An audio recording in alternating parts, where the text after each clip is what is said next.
of public scrutiny, one might have expected our next guest to have hit the headlines with something stinging on the subject of healthcare. And that's because during a previous term in Congress, Congressman Alan Grayson offered a stark and telling encapsulation of the Republican alternative.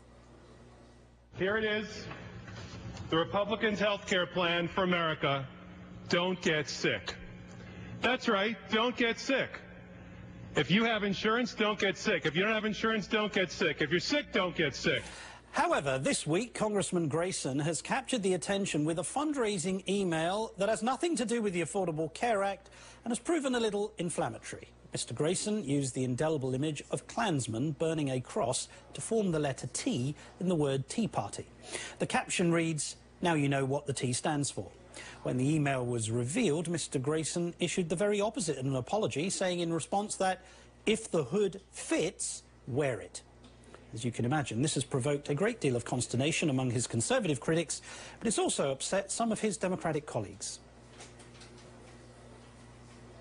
I've learned a couple things in my life in Congress. One is you never talk about the Ku Klux Klan, you never talk about Nazis or Hitler, and you never talk about slavery. So I think that was a mistake on Alan's part, and he ought to apologize for that. Joining us now is Congressman Alan Grayson of Florida. Welcome, sir. We have some sympathy for your analysis, given that over the last 5 years we've witnessed plenty of instances of racial hatred toward the president, whether it's the revolting Rush Limbaugh, the imbecile Sarah Palin, or Tea Party supporters spewing their hate at various rallies. But I have to ask you, how can you possibly compare racist epithets with the racist actions of the KKK, which actually led to racist murders? Well, today, Martin, the home of discrimination and bigotry in our country and our political system is the Tea Party, in the same way that the home of bigotry and discrimination generations ago was the Ku Klux Klan.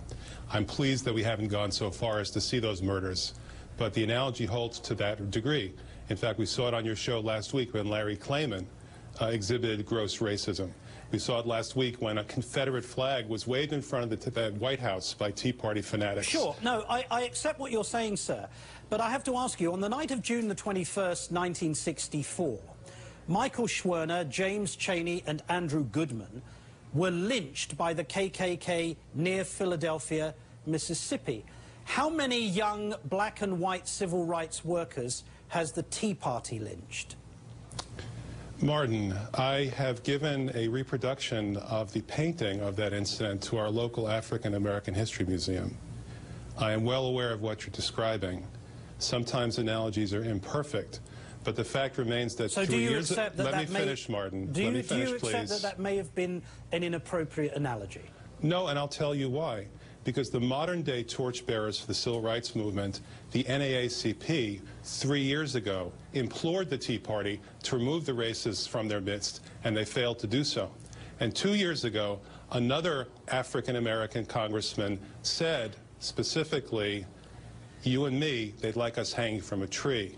And yet, still, even after that, the racism continues. Okay. So, no, I think the point is valid.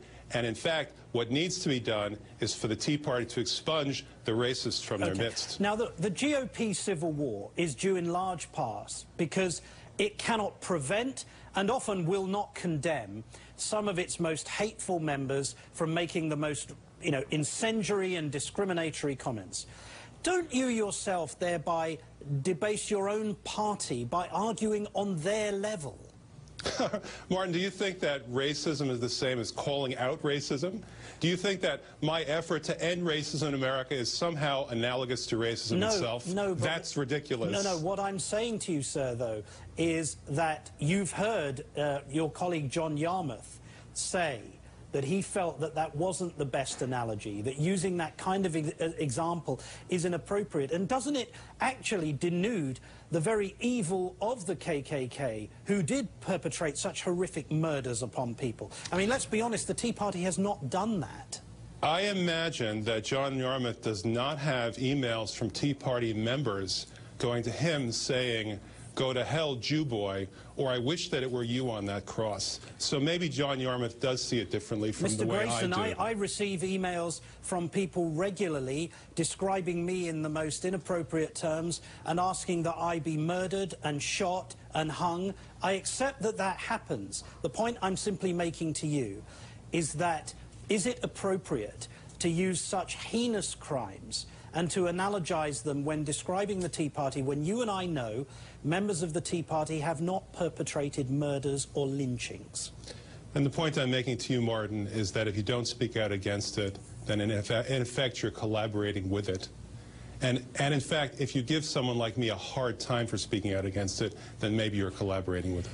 I am not collaborating with it, but Representative Alan Grayson, we've run out of time. Thank you, sir, for joining us. Thank you, Martin.